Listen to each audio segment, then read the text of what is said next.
conseiller en charge du service de l'agriculture de la commune de Saxon.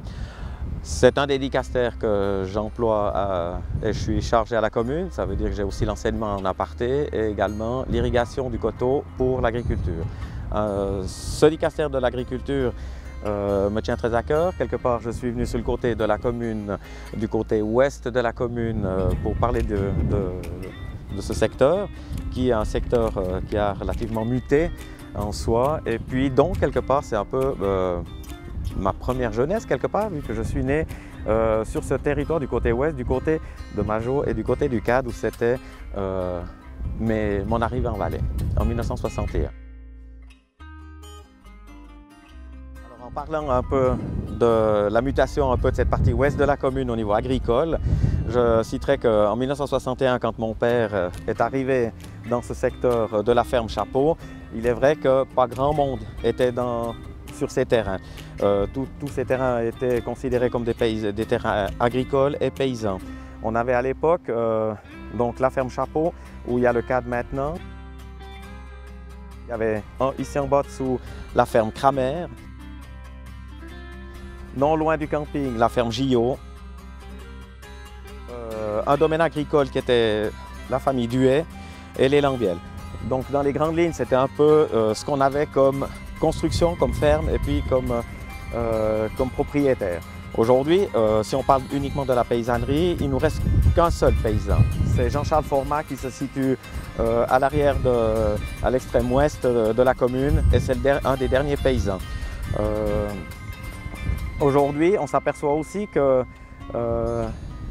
les constructions ont pris de l'ampleur.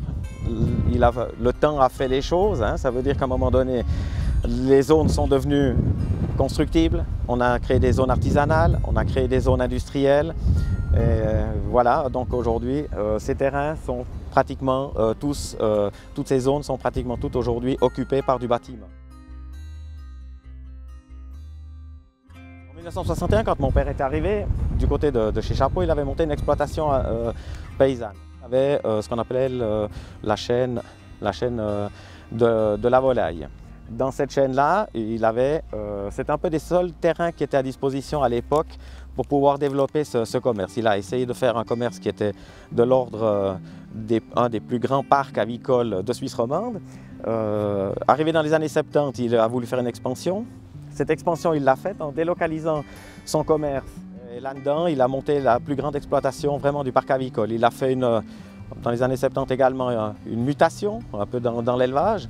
Il a fait un parc bovin. À un moment donné, la ménagère cherchait à avoir ce qu'on appelle un commerce de veaux blancs. Et mon père avait transformé son exploitation jusqu'à 700 têtes. Il avait le plus grand parc suisse d'élevage à l'engrais du veau. Il avait trouvé un bel intérêt, il s'est bien intégré et il avait bien réussi son entreprise.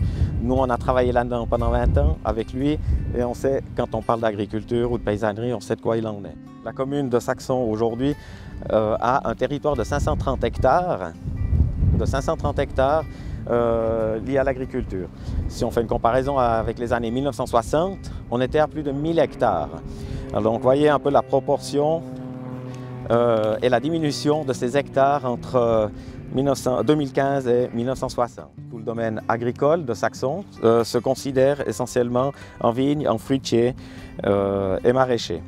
On a aujourd'hui 140 hectares de vignes, en fruitiers 283 hectares, dont 167 hectares en abricotiers, 65 en pommiers et 45 à peu près en poires. Au niveau maraîcher, ce qui touche les petits légumes, c'est à peu près 38 hectares. Par contre, en 1960, on en avait 66. Donc, on a aussi bien régressé. À l'époque aussi, en 1963, on faisait de la céréale sur Saxon. On avait un peu plus que 1,5 hectares de céréales produites sur Saxon. Aujourd'hui, alors la céréale, c'est terminé, ça ne se fait plus. Le besoin n'est plus et nos terres ne sont pas forcément pas dire appropriées, mais elles n'ont plus on n'a plus le même besoin. Voilà, ici on est dans un secteur où c'est que la vigne est très très présente. Cette vigne, le domaine des vignes s'est énormément agrandi entre 1960 et aujourd'hui. On a passé de 80 hectares à plus de 140 hectares sur la commune de Saxon. Donc le développement a été très considérable. J'aimerais encore parler de nos vignerons sur Saxon, juste pour faire un comparatif entre 1960 et aujourd'hui. Il faut juste rappeler que dans ces années-là, les vignerons de Saxon faisaient beaucoup à domicile, ils étaient nombreux, chaque famille, chaque grande famille avait leur récolte, leur cave, leurs raisins. Et aujourd'hui, sur le territoire de Saxon, en 2015, nous avons encore quelques caves qui sont l'Escalier de la Dame par la famille Grange, Bernard Dupont, nous avons la cave à Passacoué. Les variétés de l'abricot, effectivement nous en avons un certain nombre, mais le Luiset restera toujours l'abricot de Saxon, un des premiers abricots implantés sur la commune.